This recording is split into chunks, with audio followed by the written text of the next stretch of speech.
Good evening. Bihar goes to polls 4 days from now as 605 candidates enter the fray contesting 49 seats in phase 1. This evening, Times Now with CVoter gets you the most comprehensive opinion poll across a sample base of more than 9,900 respondents across the 243 seats that make Bihar 2015. This is round 3 in a series spread over the last 4 weeks. What has changed? Is there a big shift in momentum? Who's gaining and who's losing? Let's get the bull by the horns first and tell you who's forming government as of today, the 8th of October. And the answer is everybody has a chance, but nobody has majority. That's what it looks like, straightforward. But as I say, good evening to Jay Brooke and Aarti Jairat and Mr. Rajgopalan joining us. The numbers are there for all our viewers to see. Across September 8th to the 8th of October, what stands out is a shift in momentum. Somebody is gaining and somebody is losing ground, Jay. Yeah, absolutely. I think one thing that's becoming very clear is that the contest is polarized. The others are losing their vote share. One thing to note from the 2005 election, when the NDA first came to power in October 2005, is that there is a 10% undecided or others type of vote, which actually moved to the NDA towards the last phase. So Lalu lost only 1% of his vote, but it was his other 10% which went to the NDA that brought it to power. Now we know what's happened, Aarti Jairat, over the last 3 or 4 weeks. You know the atmosphere, what's happening. And you see, is this actually working in favor of the NDA? Yes. Because I don't know. It's difficult to say. I'm going there. I'm going to Bihar tomorrow, so I hope to get a first-hand view of what's happening there. But you know, Anand, one thing I think, although this is a close contest and a tough one, I think ultimately the result will surprise all of us, because since it's a bipolar election and it's getting very polarized between the two alliances, I think whoever wins will win handsomely. It will be a handsome victory, you know, like winner takes all kind of thing. So, you know, as I said, although it's very tough and it's close, and, you know, there is this floating vote which is going to decide, this floating vote will decide the day before polling, and they are going to make all the difference. Now, you know, we'll talk about the vote share in just a bit, but Mr. Rajgopalan, what stands out also is both of them are in with a chance. Your majority number is 122. That's the magical number, right? But NDA is somewhere around now 119. RJD plus is 116. There are 8 others as of now. And those 8 others, you know, give or take, they will all swing the RJD Lalu way. I agree with Aarti Jairat Narasimhan, because it's going to be one swing. It is going to be, Bihar will be a Tamil Nadu type of situation, because it will have one side victory. It's going to be.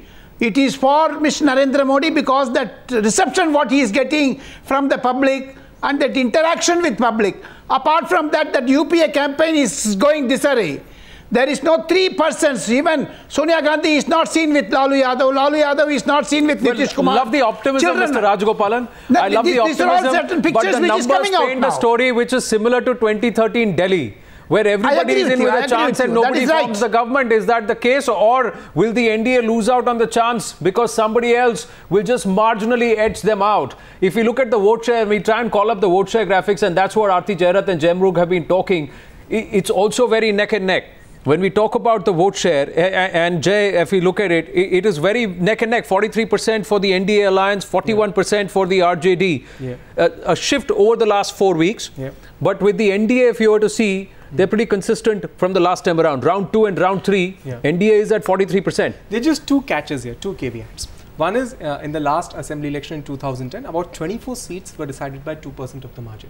So I think this can actually take anybody close to a safe 140 or put anybody down to 110. That's the first point.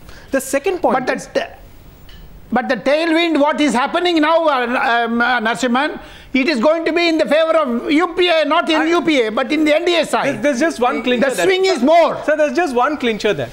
The UPA's lead is the UPA is running neck to neck with the BJP in the rural areas, the NDA.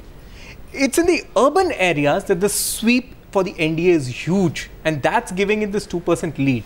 Okay. So rural Bihar, the heartland, still remains a neck-to-neck race. Aarti Jairat, what's your take? Because see, as of now, it says that it's just a 2% difference in the vote share. Now, is that enough to swing the tide? Now, we have to tell our viewers there's a plus or minus 3% error margin. Absolutely. So now, if that error margin swings one way, does that mean a landslide victory for the other? No, not just that. I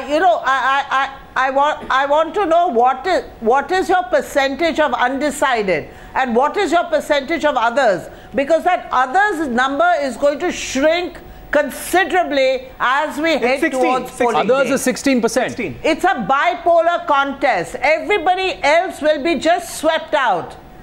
Yeah, so then that 16% could go to NDA, could go to the Gathbandhan. I mean, and that will make all the difference. It's the floating vote that's going to decide. The floating vote, the others vote, they are going to decide this election. And let me tell you, it is going to be a very clear mandate for whoever. I'm not going to be like Rajgopalan and stick my neck out and say it's going the NDA way. I think it's still a very tight contest. Right. Very tight contest. What we'll do is... rural Bihar, very difficult. Ananda, since she has taken my name, I must be given a chance. Yes, Mr. Rajgopalan. Because the tailwind situation in all elections, this is 16th or 17th election, Jai Murug will accept with me, because the tailwind syndrome that will push BJP and NDA to the maximum majority. Am I right or not, Jai Murug? Tailwind scenario. Other than Delhi. Other than Delhi. Yes. No,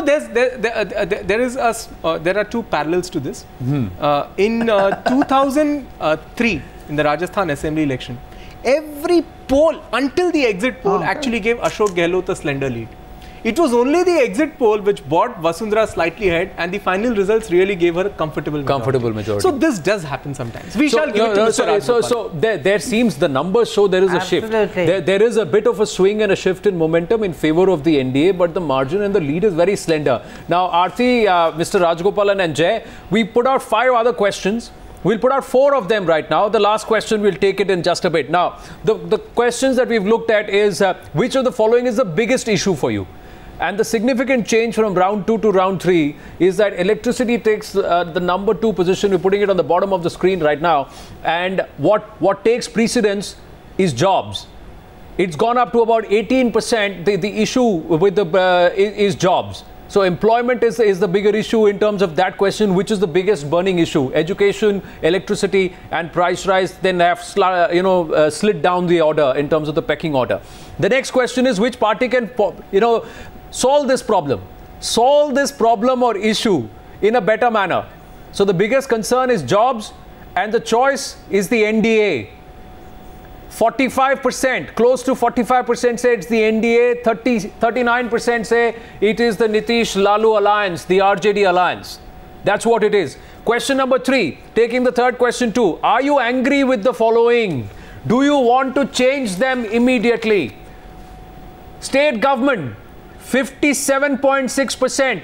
Yes, we are angry. Chief Minister, 52.1%. Yes, we are angry. Sitting MLA, 67%. 66.6% say yes, we are angry. We want to change them. Central government, 28.1%. So the issue is with what's happening in the state. The issue is not with what the center is doing or not doing. The issue is state-centric very clearly in terms of what the opinion has come in as far as round 3 is concerned. And it's very consistent over the other 2 rounds that we have to tell our viewers.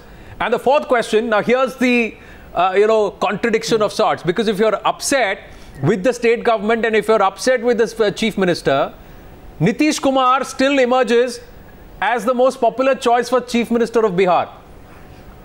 And a distant second is Sushil Modi, who's gained some ground, about 2 or 3 percentage points. But these are the 4 questions. Now, how do you make this? Now, is there a clear difference in the way the people of Bihar actually perceive the state's being run and what the centre wants to do? One, if the ire is with Nitish Kumar, how is it that he still remains the most popular choice? Anand, our first past the post system is filled with a lot of such anomalies. I'm reminded of the 2006 Tamil Nadu elections. There was a huge alliance arranged against Ms. Jayalalitha. She in fact performed very well. She increased her vote share. In poll after poll, she was the most popular chief minister. It was only the last poll which said it's neck and neck between the DMK and ADMK. And finally, the DMK formed a minority government. The ADMK still was very strong, put up a great fight against a completely united opposition in 167 seats. So this does happen. The second choice, if it's not exactly an IOU of one, that is the entire opposition is not against you. In those scenarios, we have seen that the person who takes the highest popularity rating for the chief minister does manage to make it past the post. Does manage to make it past the post. But Aarti Jairat, is the grouse with Nitish Kumar because he shook hands and he's tied up with Lalu? Is that what the people are upset about, though they still feel he's a good leader? Is that why you see that contradiction? Well, you see, I think as far as Nitish is concerned, he's really stuck between a rock and a hard place. I mean, clearly there is still a very strong antipathy towards Lalu, even though he's been out of power for 10 years. And I think that's working as a negative for Nitish.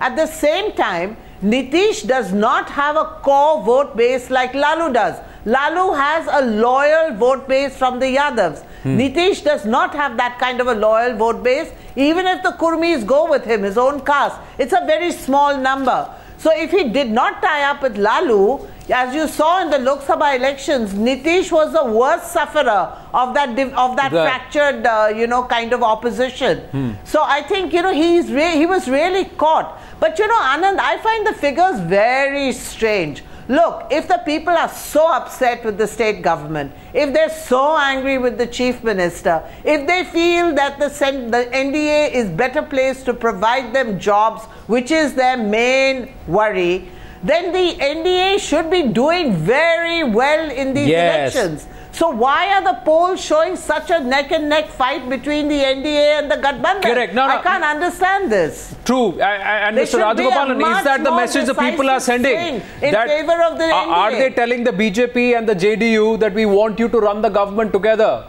Because they believe, because it's not a very big difference between the NDA and the RJD alliance as to who can solve the problem of Bihar. Like that. Nitish Kumar is the most popular choice as chief minister, but perhaps they are upset. But Anand, there is a great amount of satisfaction how Mr. Narendra Modi has carried out this campaign. You have to see there is a shift in campaign, which Aarti Jairat and Jai Murug, whether they accept with me or not, it is Modi who changed this campaign scenario in Bihar. Therefore, whatever questions you put job, he said, I have given you 1.65 lakh crores for Bihar. That creation of job, whatever the questions you have put about the development, on the top of it, there will be a surprise. Yadav votes are going to BJP, not with Lalu Yadav. Right, gentlemen and the lady with us in the panel this evening, I've got very little time because we also want to play out what the Prime Minister's tough message was on the other side. As I say, thank you. The final question that we asked is, best candidate to be the Prime Minister of India, and hands down, it is the Prime Minister Narendra Modi who wins that vote by about close to 65%. So that's the answer to the final question, where it's consistently, he has got the popularity numbers in his favor through round 1, round 2 and round 3. They believe he is the best man to lead the country at the moment. I thank you very much.